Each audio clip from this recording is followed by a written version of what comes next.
Hey guys, it's Don here, also known as Flared from Reddit, and I guess this is probably going to be the first of hopefully more content for the board. So, I didn't really know what I could do as a video to start with for our YouTube channel, and I'd previously discussed on one of our podcast episodes about maybe doing some sound tests. I recently received for Secret Santa 2016 a NPKC switch tester. You can see it in front of me on my table cam here. It's a lovely aluminium plate, and what I've actually done is I've pulled out, just going to wait for the traffic to go by there. Living on the main streets in Sydney tends to get some hoons all times of the day. So what I've done with this is I've actually pulled out all of the switches because it came with a couple of duplicates and they were in a bit of a strange order, and I've rearranged them so the switches are, I suppose, in a little bit more of a logical sense, like with like and so forth, and we've got a couple of gap spaces because of duplicates. So I'm just going to hold that up so you can see that a little bit better. I'm still getting used to doing this whole camera thing. And so along the top we've got Cherry MX green, blue and white. Below that we've got the Gateron's green blue.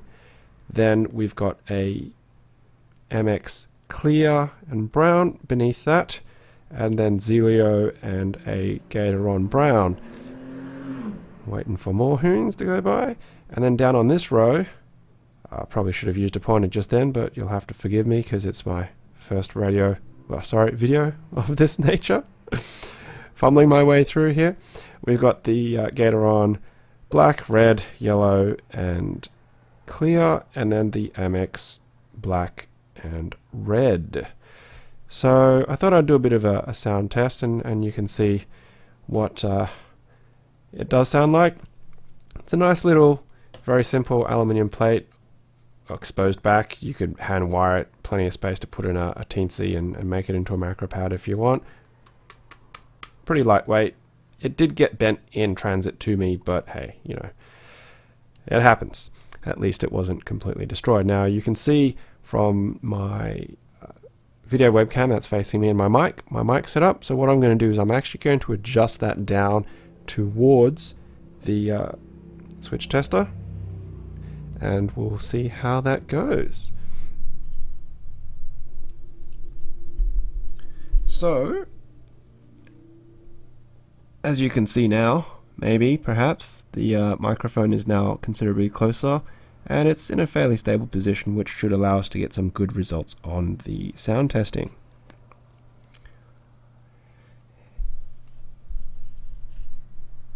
And in case, obviously I'm disappearing from view here because I'm leaning down because it's a condenser microphone, so the pickup pattern's actually very specific. Going from like to like, the sound of a Cherry MX green,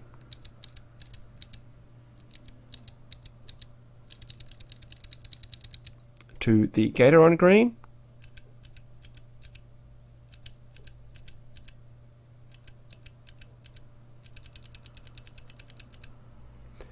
we've got the MX blue,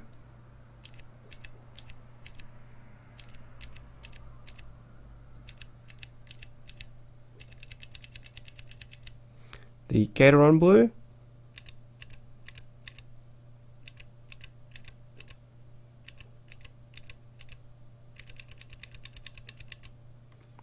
we have the Cherry MX white,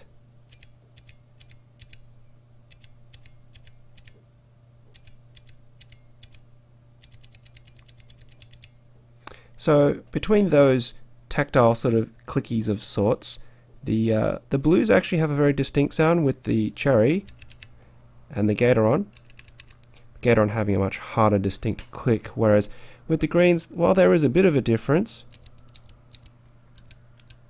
the tone is really the difference in the Gateron being a duller tone. I suppose a bit more of a sharp click on the greens. The whites have a bit of a ping sound to them. Not quite sure what the actual cause of that is. Now if we move on to our tactile non-clicks, we've got the clears,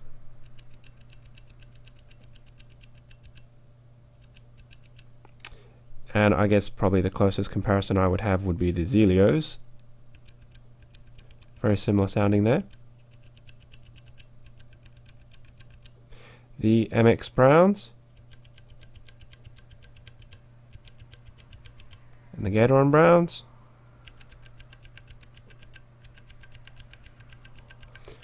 It's a little bit louder, not as muted there. And if we move on to our linear patterns there, I suppose for consistency we'll go with the cherries first with the blacks. Gateron blacks.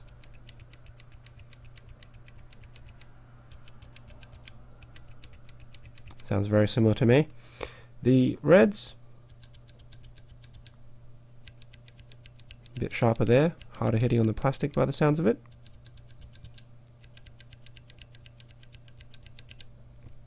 And then for completeness, even though we don't really have any comparables, we've got the yellows and then the clears.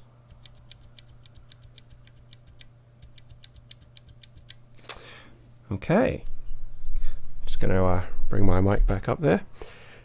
I don't know if that provided terribly much value for you or not, but I guess as a first test video, it'll have to do. In terms of, I suppose, just a quick review and spec on it, with the actual switch tester plate, good way of describing it more than anything else, since I did actually pop out, its default switches and put in some additional ones there. It's fairly strong. It does have a little bit of a flex. You can sort of see there's a bit of a wobble there going on. It's got these 4 little plastic feet. One of them did get sort of crushed because the plate got bent, and let's see if I can show it. Yeah, so there's a little bit of a bend there that I was actually able to bring back to where it currently is using my trusty Leatherman. Ooh, trying to get used to this camera business. Yeah, there's the bend. In terms of its weight, let me just open up my drawers and pull out my grain scales.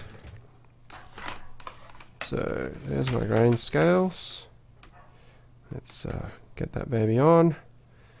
See if we can see what we're reading. So there's your 0.0, and then maybe, can I balance this? How am I going to do this? There we go. And you're looking at 76.1 grams with those switches mounted. Now if I just chuck in 2 random switches to fill in the extra gaps, another 2 switches on top, you're looking at 79.4. So it's almost 80 grams without keycaps. I mean, hey, it's pretty light, fairly solid. So it does have slot mounts if you wanted to put in, I suppose, plate mounted stabilizers. Is it absolutely necessary? Oh, probably not, unless if you're really clipping the edges. And it does have these screw holes in them, which I'm assuming that, because I have seen on Reddit before that people have managed to get the PCB version, so you can slot in a PCB and then solder it to the PCB. So yeah, it was a nice little goodie. Thank you very much to my Secret Santa for sending that to me. And I guess that's about as much as we can say today. A little bit of a sound test, just a bit of a video test, and hopefully, yeah, you enjoy this content. And there goes my Slack pinging it away. Oh, a bit of activity happening there at what's the time? At 10:26 in the evening. So anyway, more than happy if people would like to leave comments, good, bad, some advice, because obviously being very new to this whole video reviewing business. And if you like what we're doing on both the podcast and also on this channel, feel free to like, share, subscribe. Obviously, the more people that we have, the more we know what you guys are interested in and can bring you future content. So, as I always say, until next time, happy clacking.